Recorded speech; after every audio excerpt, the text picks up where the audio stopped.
What about that then? Let's spin it into the topic he brought up there. See, well, we can go both angles. Let's do the Vitality one first, because I'm with you for it. Like, if I had to pick teams, in fact, I'll say this outright. When I did one of my talk shows before this whole tournament began, I actually tried to give people like a little cheeky bet where I told people, since Team Liquid and Vitality were playing each other in the first matchup of the tournament, and both are dead teams, but even worse, the Team Liquid team at least is dead, and it's like, look, they know they're dead, and it's already, people mentally they confirmed it, right? Yeah, the Vitality one, technically, we don't actually officially know it's dead, but it is, and they have to play 2 more tournaments after this. My thought was, look, if I had to pick between the two, and by the way, knowing French Counter-Strike, where they're all like, they can all be very emotional, very, like, they don't like being backstabbed. I thought, actually, naively, you ready for this note? This is a take that aged terribly. I thought of the 2 dead teams, surely Team Liquid, you know, they could almost just roll out of bed, and with these players, they should at least be able to win this game. And so I was trying to give people like a cheeky tip, like, bet on Team Liquid. And obviously the joke is it was the other way around. It was actually a Vitality that held it together amazingly for a dead team. And at the end of the tournament, if you didn't tell someone this team was dead, you would think it was like a real, fully live team, and you'd even think they're sort of like, wow, they're on the rise, you know, maybe things can get better at the next tournament. Like, as you're saying, like, if they're going to future tournaments where there isn't enough, maybe they can win them. Maybe they actually should be considered a favourite. What do you think of Vitality at the moment, Freya? I'm just really perplexed as to if they're going to go to the future tournaments, and if they're going to perform this well, like, are they actually going to split? I don't know the details of what has happened with their contracts and confirmations and all that sort of stuff. I know just the rumours, and that's kind of it. But that was kind of almost the heartbreaking thing for me, was when, you know, I turned up to the first day when they were facing off against Liquid, and we were doing that at the analyst desk down on the floor, which I actually thought was a really cool thing, because you were sort of in the atmosphere of it, and you could kind of feel how the teams are feeling. Walk past Team Liquid's booth, just nothing. No one was talking to each other, absolute silence. And then go past Vitalities and laughing, joking, like having a really good time, which kind of, I guess, as you said, Duncan, you kind of don't necessarily expect with that kind of roster and the kind of the history of that kind of scene as well. Which took me off guard, like, a lot. So yeah, coming into this, I had the expectation that, you know, that was kind of going to be it. And, you know, they might do the individual. I think that's a point that we brought up on the desk as well for both teams as well. Are we just going to see individuals try to shine? Are we going to see people sort of push teams out the window? Yes. Yeah. And go, I'm a sick player. This is why, you know, a next team should pick me up. Maniac also brought up a good point of going, you know, but if a coach is watching, they're going to want to see you playing as a team. Sure. So there's obviously that double-edged, the 2 sides to it. But I was really, I think up until the Astralis game, like, did look a little bit shaky. And then the Astralis game happened, and Masuta just absolutely popped off, which was a real surprise. And a pleasant surprise at that. But then I kind of had to look back and go, okay, are we seeing recency bias of the fact that the only 2 proper LAN games in front of a crowd have been against Na'Vi? Like, is that something that we should be taking into account, that the fact that he's facing up against, or the whole team is facing up against the best team in the world, like literally nobody's taken that best of 3 for some time. Couple of teams, a handful have taken a map off of them, but, you know, nobody at the major up until that point, nobody else had. So that was kind of, I think, maybe using that as a bit of context to go, okay, maybe they're not performing as badly as you might anticipate in this environment just because they've had their own 2 matches been against Na'Vi. And then the fact that Zyru as well could actually put up a star performance, that is expected of him, but we hadn't seen at the major, at that first game in the arena in front of the crowd against Na'Vi. And then sort of resurged back into that Astralis game, and subsequently kind of continued on for a couple of maps against Na'Vi in the grand final. That was a pleasant surprise to me, as I guess not surprise. I think it's just a good sign, because we expect that from Zyru. I think that was kind of my main concern of Vitality coming into it, just going, you know, is the mentality going to be there, right? Like, if you know this, if you know the team is splitting up, how are people going to react to that? Especially some of the younger players as well, like Kierjan, I'm sure, you know, didn't have the best tournament, hasn't really showed up on LAN that much. Sure. But how is he going to be coping with that pressure as well, right? And then we saw a Masuta interview that Banks did, I think it was in between, it was after they lost to Na'Vi the first time. Coming into the next day, it was going to be against Astralis. I don't know whether they knew it at the time, just because of how the games are scheduled. But, you know, he looked great. Like, his actual mentality was just like, yeah, I'm lapping this up. Like, I'm excited to play a team that isn't Na'Vi finally in front of a crowd, even though it's in front of a home crowd. And I think Apex did a really good job of putting the expectations of what Masuta would face in terms of the crowd as well. Particularly in Denmark, right? Like, we know a lot of people going there literally just to watch Astralis and to cheer for Astralis. There's nothing wrong with that. It's great to have a crowd that's, you know, so vocal. But he seemed very prepared for that. And that was really good. And obviously it paid off just in terms of the results we saw there. What do you think, Nort? Where's Vitality at for you? I mean, I knew before the tournament that they were still practicing at least, versus Liquid, who were very much just sort of done with everything and had not actually been putting any effort in. I was initially with you before we went into the event, Thorin, where I thought that, yeah, maybe some of the personality and sort of conflicts with the team would just lead to issues on the server once Vitality started playing. But once I actually saw them playing and walked up to their area in their first match, and I saw how they were actually like playing off each other and laughing and joking around, then I sort of had sort of renewed faith that they weren't really just going to phone it in necessarily, and they definitely didn't. One thing I actually meant to touch on was on the nuke topic on the grand final. When I talked to Simple after the match, he just said that, that we just went in with entirely the wrong game plan. Like he thought that they went in with the wrong game plan, and usually it's Blade who sets those up as to how they're approaching it. And so, yeah, he just 100% thought that the way they approached that match as a whole was wrong, and that's why they lost it. But yeah, again, on the Vitality topic, I think that this was just as a resurgence IOU performance, along with Masuda playing really well in certain matches as well. It's nice to see them not phone it in, even though that they know that this is like their last 2-3 events together as it is. So I'm glad that we at least had a team that came to play without needing to necessarily.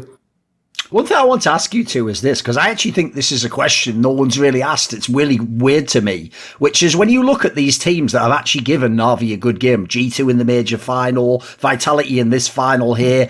What do you think? I mean, I'm being serious on the Vitality side. How did they do it? Because look, everyone can say like, oh, Ziwoo's popping up. He was, right? But the problem is his numbers are basically almost like a mirror match for whatever Simples are. So if you see how crazy the firepower is on Na'Vi, these shouldn't in any way be close games. They should be an easy stomp. Like everyone's actually criticising pretty much everyone else on the other. Like maybe they say Apex is a good IGL, but aside from that, even he gets criticised for, they don't have enough firepower, blah blah blah, all the rest of it. Like, what do you think? How are they doing it? Because how did they get to this final? I thought they even actually sort of by the end of the major looked half decent in the game against them. How are they doing it? How do you think Vitality manages it as a team?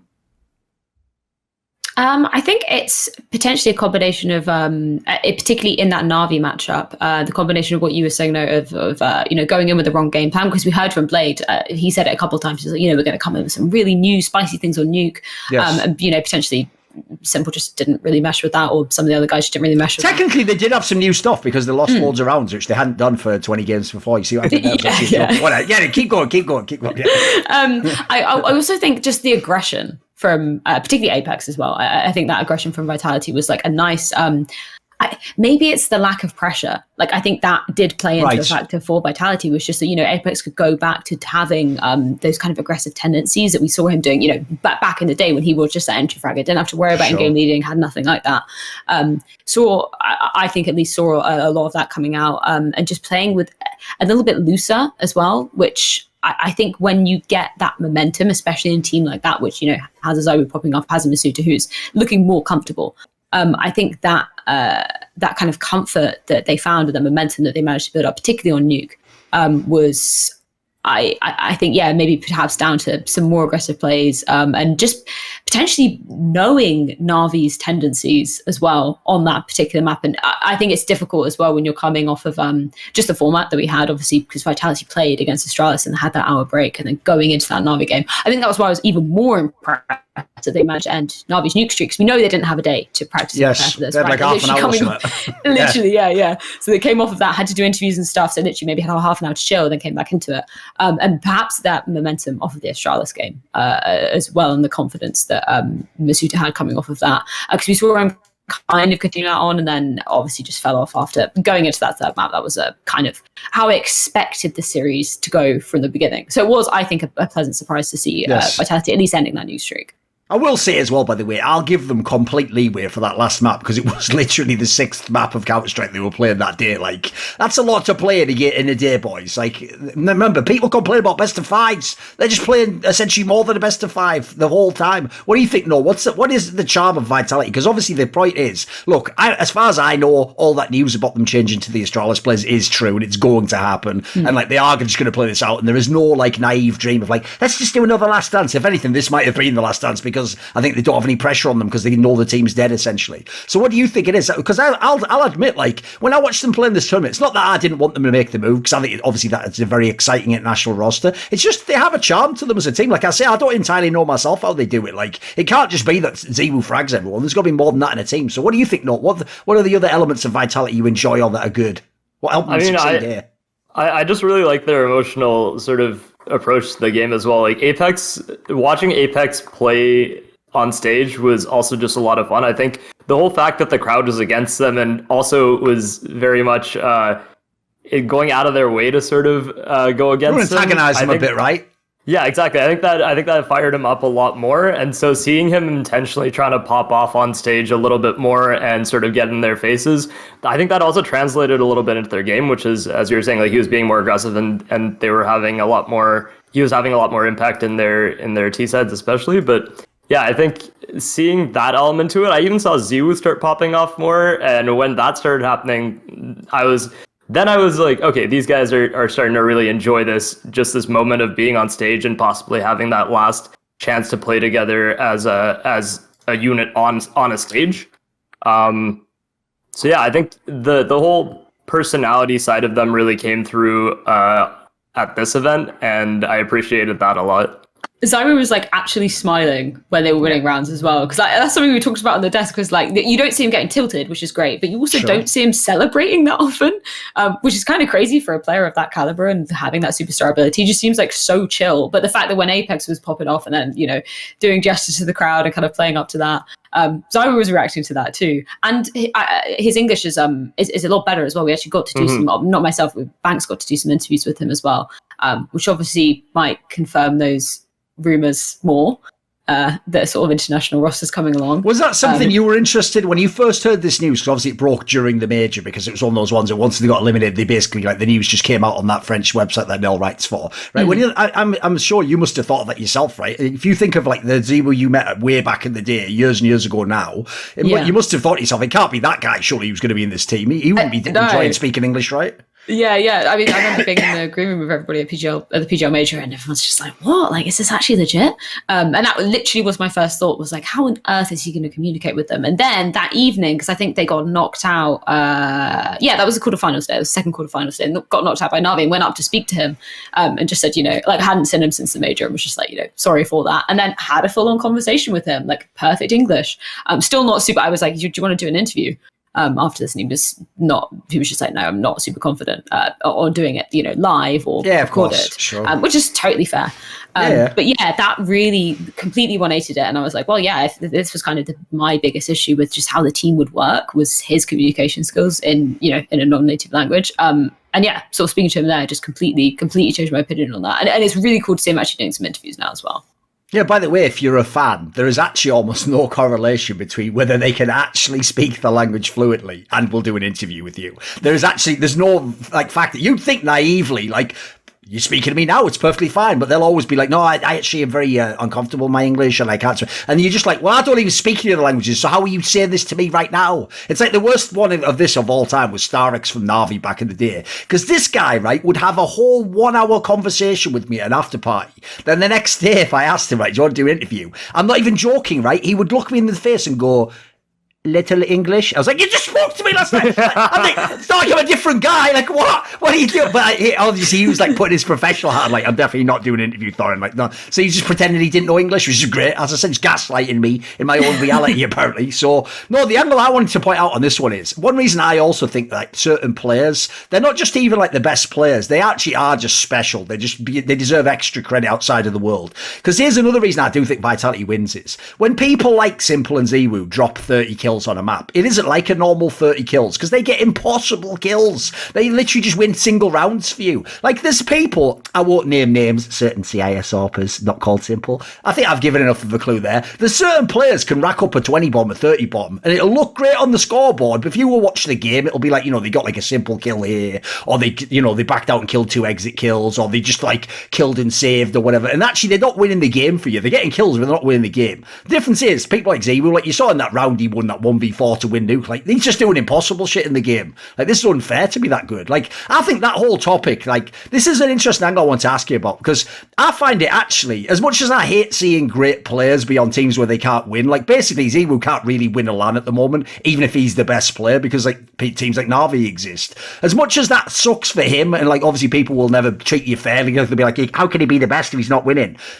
It's also fucking sick to watch people just sort of, I know it sounds fucked up, but because now that Na'Vi have got such a good team around Simple, I've realised I'm never really going to get to see those like 1v9 games again. I'm never going to see him have to drop 50 just to win an overtime game. So now I'm just switching the filters and I'm just going to enjoy the Ziwu show until he gets a proper team. So if it is this Danish one, cool. But until then, I'm just going to enjoy him trying to put everyone on his back, because there's something compelling about that. Like, there always will be. It's like the ultimate underdog story in a way. Yeah, I mean, I think once we get this Danish lineup as well, it's going to be, if his form translates into that as well and he keeps this ridiculous level up, it's going to be game on, right? Incredibly fun to watch. Yes. Especially between this new Astralis roster that actually looked really good at this event. I was pretty impressed watching them play.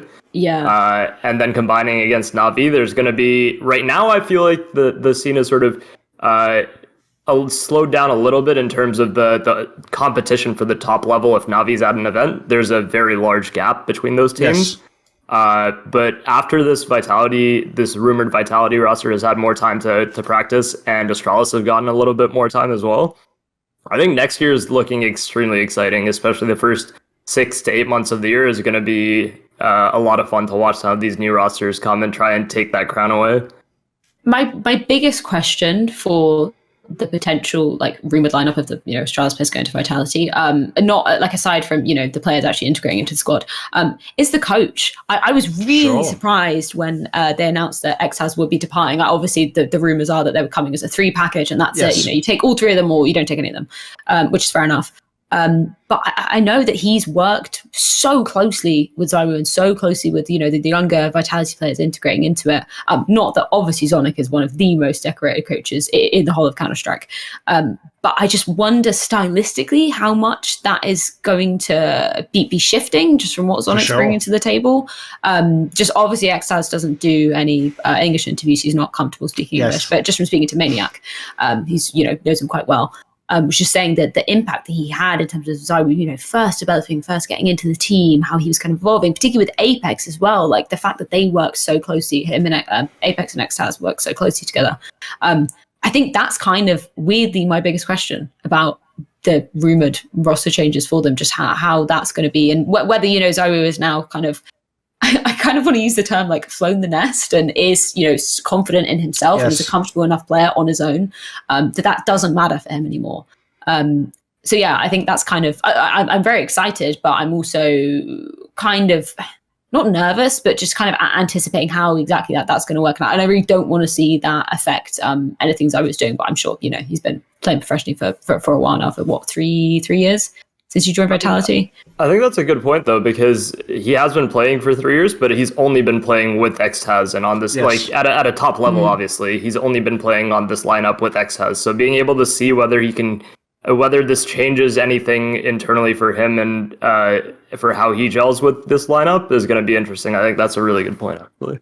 Yeah, I would say that's actually the interesting part about that lineup. You'll notice almost all discussion, like 99% of it, is just about the players, isn't it? It's like, right, but how would should Mcginis be the RGL or Apex be the RGL? Or how will Dupree fit in? Will he be as good as he was in the... should it be in Shock? Should it be in Masood? It's all like the stuff on that. But I actually think that's the bigger point that looms over it that no one's pointing out is essentially you should actually think of it the other way around. Don't think of it like Dupree and Mcginis joined Vitality. It's actually more like Astralis only has Zonic, Mcginis and Dupree, and they've recruited Ziwu, Masuta and Apex. Effectively, it should be more like that in the sense that I'm assuming Zonic gets to run the show. Like, if in Astralis, they heavily flexed publicly the idea that he was essentially the first GM as well as actual coach, because he used to be the guy who they officially claimed was the one who benched Carrigan and the one who chose, Mcginis over Config in that famous story years ago where Config apparently in the interview said some stupid shit and then immediately flamed me on Twitter the same day when they told him not to go on Twitter or whatever.